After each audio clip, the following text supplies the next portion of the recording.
How are the guys dealing with the fact that they haven't really been around each other, they haven't been around the coaching staff and you in a really long time? I feel like they're doing better than I would have done when I was their age.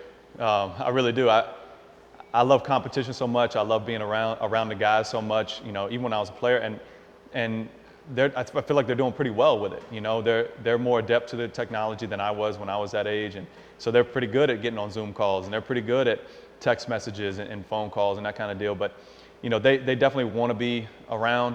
For the most part, they're staying upbeat. You know, every now and again, I'll get a call or a text, coach, I really miss it. You know, I can't wait to get back out there. You know, I get that stuff a lot, but for the most part, I think that everybody's doing a pretty good job of staying in shape, working out, you know, trying to stay as closely knit as possible, even though it's tough during these times.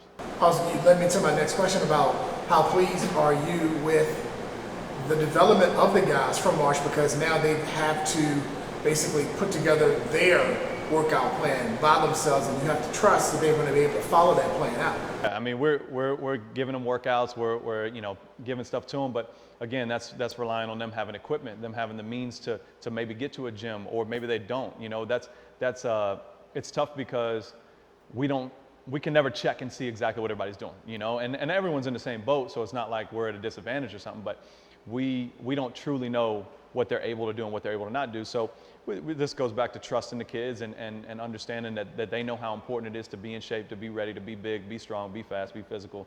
And I think that they're doing a pretty good job of it, but again, that's my thought. You know, we're just not able to be with them all the time. And I think the biggest thing for me that's been tough is that it's not just about getting bigger and stronger, preparing for the football season. It's about me being, and the rest of our coaches being involved in our kids' lives. You know, being involved in their day-to-day. I mean, if they don't know anyone else, they know, you know, they're football coaches. You know, they know that we're in their corner and that we're going to fight for them. I've been calling all of them this week. Just, hey, you ready for Tuesday? You know, first day Tuesday. Do you got your Chromebook? You got your Wi-Fi? You got your charger? You got everything set up?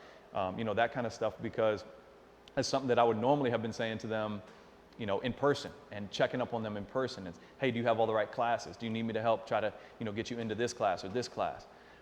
That kind of stuff. And it's been tough, it's been trying, but we're trying to get through it, you know, just like everyone else.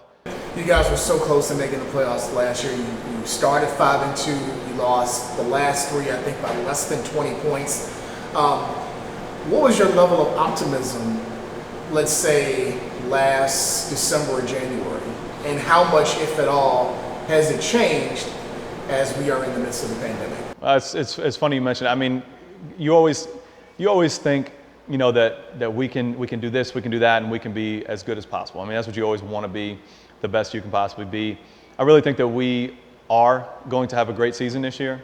I guess back in December, I was like, hey, look, we're going to win it all. You know, that's the way you think, because we know we're playing young kids. We know that we are getting better each and every week. We know that we played some tough teams. We ran into some tough teams towards the end of that season. You know, tough losses by, you know, half a score to 4 teams. You know, the only team that really beat us pretty good was the regional champions, Verona. So, you know, we knew that we had a lot of good stuff coming back.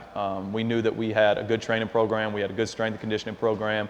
We had a really good off season and going, you know, and then it got cut short.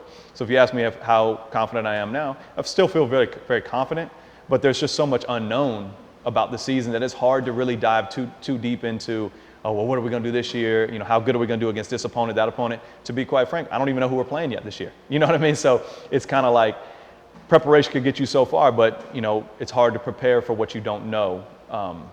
So we're trying our best to still get to that point. But again, the level of optimism is high, but there's so many unknowns that it's hard to really dive too deep into that. You mentioned one of the unknowns is who you're going to face. Another unknown possibly is who would actually return for your team in 2021. I know a couple of guys have already committed, both to East Carolina. Yep. Have you talked to them and also some other seniors who are close to committing about their status for 2021? Will they opt in or opt out? Well, the good news for us is that everybody's back.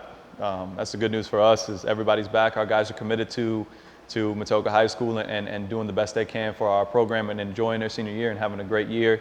Like I said, I talk to them all the time, all those guys. You know, Jacob and Troy are the headliners because they're going to East Carolina. But we have a lot of college football players from the class of 2021. You know, a lot of guys getting offers and opportunities to play college football, which is great. You know, that's one of the goals that we have for our guys if they want to play. but essentially, everyone's coming back. We did have one kid go to a private school at the end of the season, or when all this stuff went down. We had one kid go to the private school, but other than that, everyone's coming back, and we really anticipate having a really good year.